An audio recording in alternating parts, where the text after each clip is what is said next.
O povo judeu foi um dos povos mais quase extintos da história. 430 anos presos no Egito, 70 anos cativos na Babilônia, depois dominados por Alexandre o Grande, que foi dominado por Roma. E até em eventos mais recentes, como a Segunda Guerra Mundial, estima-se mais de 5 milhões de judeus mortos por causa da perseguição de Hitler. Por que de tudo isso falamos em outro vídeo? Hoje vamos falar de uma dessas vezes que os judeus quase foram extintos. A lei era: todo povo judeu deve ser morto. E isso quase aconteceu, se não fosse por... Senta que lá vem história.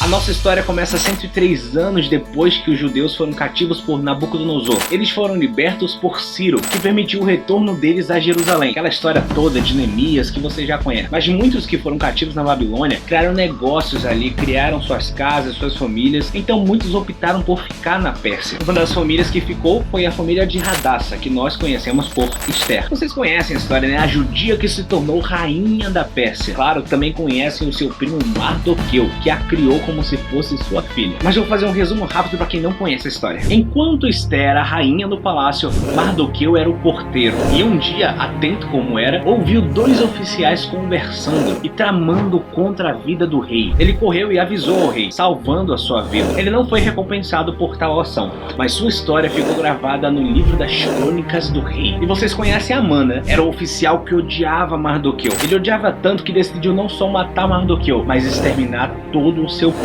Então, ele pediu aos sábios para jogarem dados e escolherem um dia do povo de Mardoqueu, ou seja, os judeus seriam extintos. Mal sabia ele que em Provérbios 16:33 diz: para fazer sorteio são jogados dados, mas toda decisão vem do Senhor. No dia 13 do primeiro mês ele assinou uma lei que dizia que no dia 13 do 12º mês, todo judeu, homem, mulher, criança, deveria ser morto. E essa lei ele assinou com o anel de sinete do rei. Uma lei carimbada com o anel de sinete não poderia ser revogada. Mardoqueu, quando soube disso, se desesperou, vestiu roupa de saco, chorou, foi até Esther e falou: salve-nos, fale com o rei, porque você também é judia. Talvez seja para esse momento que Deus a colocou como rainha da Pérsia. Esther, sabendo dos riscos, falou para Mardoqueu: mande o povo jejuar e orar. Esther fez um banquete, convidou o rei e Amã, só os dois. Ela ia falar com o rei durante esse banquete, mas ela ficou com medo. Então falou pro rei: vamos fazer outro banquete amanhã. O rei, claro que aceitou na hora. Ainda falou pra Esther: peça o que você quiser, até a metade do meu reino eu te dou. Amã, por causa desse banquete que Esther tinha feito, achou que tinha caído nas graças da rainha. Preparou um banquete só pra ele e pro rei. Ele foi pra casa feliz, cantando ali, alegre, sorrindo. Mas quando chegou na porta do palácio, quem tava lá?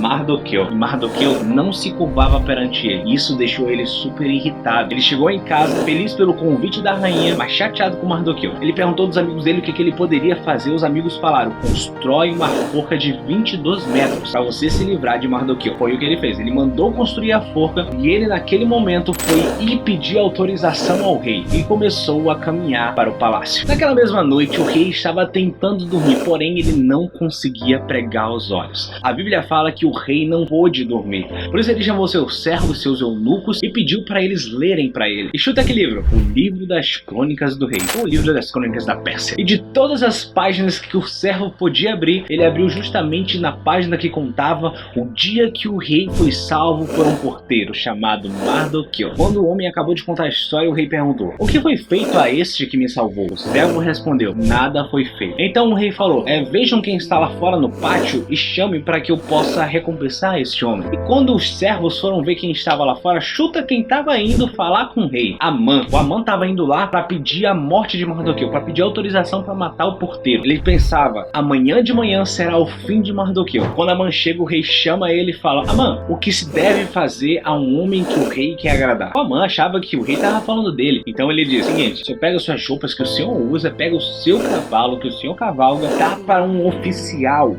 de alta patente daqui. Mande esse oficial de alta patente vestir o homem que o senhor quer agradar, colocar ele em um cavalo e sair por toda a cidade gritando: este é o homem que o rei quer agradar. E o Amã achava que isso ia acontecer com ele. Aí o rei virou virou pra Amã: seguinte, pega minhas roupas, pega o meu cavalo, vai até a porta, fala com Mardoqueu, veste ele, coloca ele no cavalo e faça tudo isso que você me disse. Então Amã, humilhado, foi lá com Mardoqueu, vestiu ele, colocou ele no cavalo e saiu por toda a cidade gritando: este é o homem que o rei quer agradar. Amã voltou humilhado pra casa, não queria ver ninguém, mas quando ele tava indo pra casa chorando, a Bíblia fala que ele colocou um capuz e foi chorando pra casa. Quando ele tava lá, bateram lá na porta dele e falaram: ei, chegou a hora do banquete que a rainha marcou contigo. Aí ele tentou se animar, foi pro banquete. O rei perguntou pra Esther: Esther, o que você quer? Ela falou: um homem persegue meu povo. O rei perguntou: quem é esse homem? Amã. Na hora o rei, ele parece que não acreditou, ele levantou e saiu da sala. Ele foi pra varanda. E aí o Amã, ele se desesperou: rainha, pelo amor de Deus. E nesse desespero dele, ele acaba se jogando em cima da Esther e aí ele acaba caindo em cima dela. Nesse momento que ele cai em cima de Esther, o rei entra na hora e ele fala: Amã, além de tentar matar o povo dela, você ainda tenta desonrar na minha frente? Nessa mesma hora a Bíblia fala que os soldados colocaram um saco na cabeça de Amã e prenderam ele. Aí o rei fala: pode matar. E aí um dos servos se levanta e fala assim: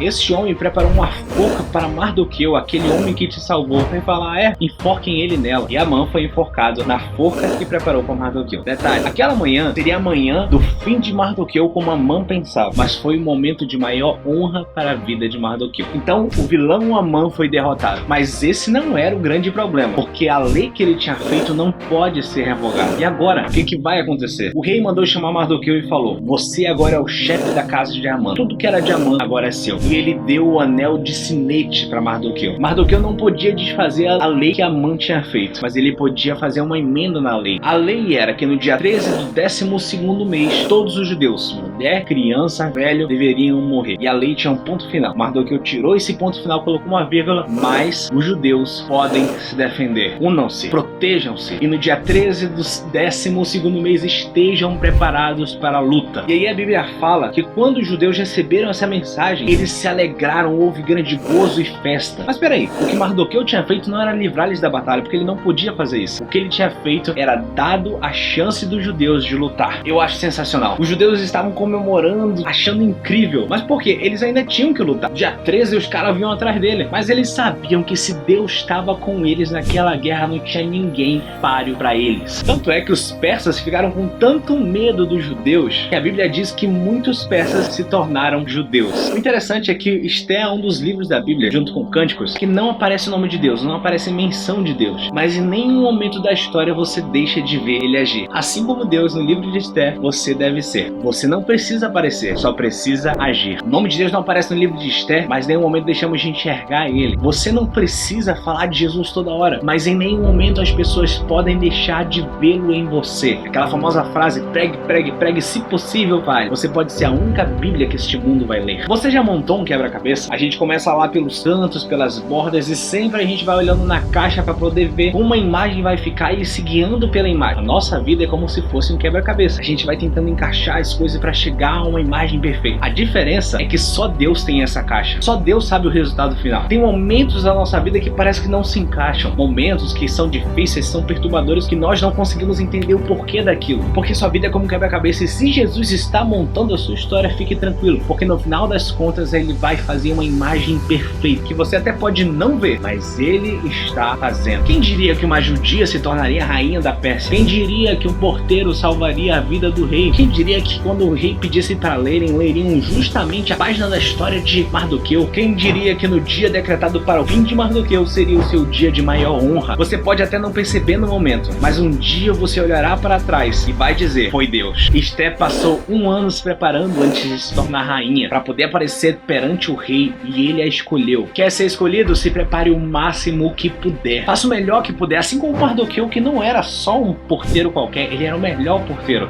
Tão atento que ouviu a conversa de 2 oficiais tramando contra o rei. O que suas mãos tiverem para fazer, façam com toda a sua força. Tudo que fizerem, façam de todo o coração, como para o Senhor e não para homens. Jesus não nos chamou para ser mais um, e sim para fazer a diferença. Então dê o seu melhor em tudo, porque não é por você, é por ele. Sem ele nada podemos fazer, então tudo que fazemos é para a glória dele. Louvem ao Senhor com seu esforço, com sua boca, com seu suor. Louvem ao Senhor com o melhor que vocês puderem. É uma história incrível essa, mas o mais legal é que é um paralelo perfeito com nossas vidas. Um decreto dizia que todo o povo ia morrer, e não tinha nada que eles pudessem fazer acerca disso. Mas Mardoqueu assinou uma emenda que dava a chance deles lutarem. Desde Adão nós nós somos contaminados pelo pecado. O salário do pecado é a morte. O decreto pairava sobre as nossas vidas falando que nós iríamos morrer. Mas um dia veio Jesus naquela cruz e nos deu uma chance de lutar. Uma chance de lutar contra a nossa carne. Uma chance de resistir ao diabo. E uma chance de fugir do pecado. Eu sei que muitos queriam que a nossa vida fosse só paz e sossego. Mas Jesus disse que neste mundo teríamos aflições. Mas fiquem tranquilos. Ele venceu o mundo. Assim como os judeus, façam festa, fiquem alegres. Não por se livrarem da luta, mas por terem chance de lutar. Não tenha medo da luta, tenha medo de não lutar. Nunca vi pessoas que não tentaram e conseguiram vencer, mas também nunca vi pessoas que conseguiram pararem de tentar. A luta contra a carne é nossa. A luta contra as vontades é nossa. A luta contra os desejos é nossa. Como o Capitão América disse para os Vingadores lá em Ultimato, essa é a luta das nossas vidas e precisamos vencer, custe o que custar. Sangue derramado, preço já foi pago. Essa é a nossa luta e precisamos vencer. Curte esse vídeo, não esquece de curtir, comenta aqui embaixo se você gostou, compartilhe com seus amigos. Não esquece de me seguir no Instagram e eu te vejo semana que vem em mais um vídeo aqui no canal.